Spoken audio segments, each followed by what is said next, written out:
My name is Ifada, Egheosa. I'm a graduate of the Department of Theatre and Media Arts, Ambrosali University, Ekoma, Edo State, Nigeria. I'm a self-improved visual artist. Inspired by my African heritage, I seek to change the stereotypical view of the average African, and I achieve this by portraying the hurdles of everyday human existence and how we Africans have learned to deal with them. As a visual artist, I am most intrigued by hyperrealism, and this plays a very pivotal role with the way my works appear. Sometimes they often look too realistic to be paintings. My journey as an artist has been one of great instrumentality to shape my person. I started drawing from as far back as I can remember. As a child, I remember scribbling on my mom's notes, her books, even her Bible. Yeah, and many persons didn't know at the time what kept inspiring this boy that was barely 2 years old to do the things that he was doing. But for me, I think only later we got to realize that it was a passion that cannot be denied, a passion that kept pushing me to do the things that I did, regardless of how many times we were flogged, how many times we were discouraged, how many times we were belittled even. You see, in Africa, people believe that an artist cannot be rich, an artist is going to be broke, and if he decides to take art as a career, at best he's going to be a pauper. So you're not going to have that right hand of fellowship just because you say you want to be an artist. For most families, it's a no-no. In my case, however, art didn't seem to care about these social views. I can boldly say art chose me. You see, at the time, we were living in this compound that had a number of people, renting a single room, and each family had their own children. So it was normal for each child to come play at the backyard. And part of the most consistent things that we did at that time was that we were always drawing. We will draw on the ground, we will draw on boards, draw on whatever we found, carton walls, just name it. We scribbled on anything. It's scribbleable.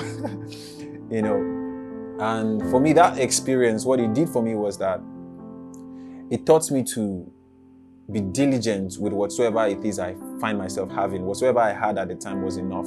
It helped me improvise. So it increased the ability to be creative and to be innovative, And that's one thing that helped me even in my art career. I started drawing with pastel chalks, for example. And I used pastel chalks for impossible, hyper-realistic details. That, I can say, was part of the things I learned while being a child. Using whatsoever you have, because then I didn't have all the funds to buy some pastel pencils and what have you now. So using what you have the best way possible to achieve excellence. I learned that while being so little. So a few years down the line, I continued drawing, but I did it for fun until 2018 when I had to pay a few bills. I wanted to support my family, so I started taking commissioned artworks, and just to support my family with the bills and for my upkeep as well. As my skill level in art increased, I sought to use that excellence to prefer solutions to some of the problems that I encountered, some of the problems that I went through.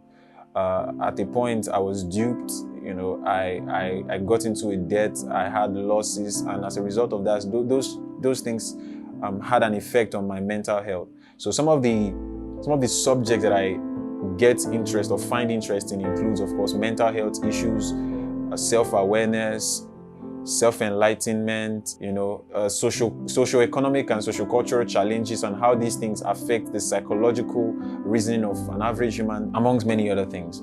Apart from art, I write, I sing, I act. I've featured in a few movies with BYF Theatre and one with Nelson Nodia TV, Tethered. I authored a book in 2018, Get the Ace, 12 Secrets to Academic Excellence. I love to dance. Do I dance? No, I don't dance. I love to sing, I love to swim, and I love to play soccer. I'm a free-spirited individual. This means that I can spark up a conversation out of nothing. I'm easygoing with people. I enjoy the company of people. However, I also enjoy my time alone, my space, as this helps boost my creative process. Some of the things I've done, from from time alone, hours alone, include my pieces like Black Royalty, Epistemophile, and of course, Peace in Chaos. Peace in Chaos is a series that includes Unbothered, This is Unbothered, Imose, Suicide, amongst many others.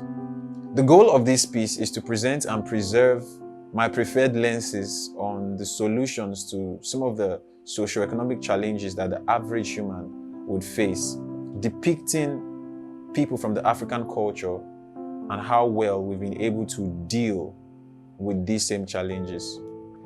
My hope is that my viewers can appreciate the dexterity of my art, whilst also coming to a resolution about the contemplation that each piece presents.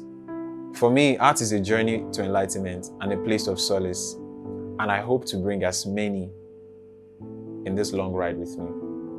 Thank you.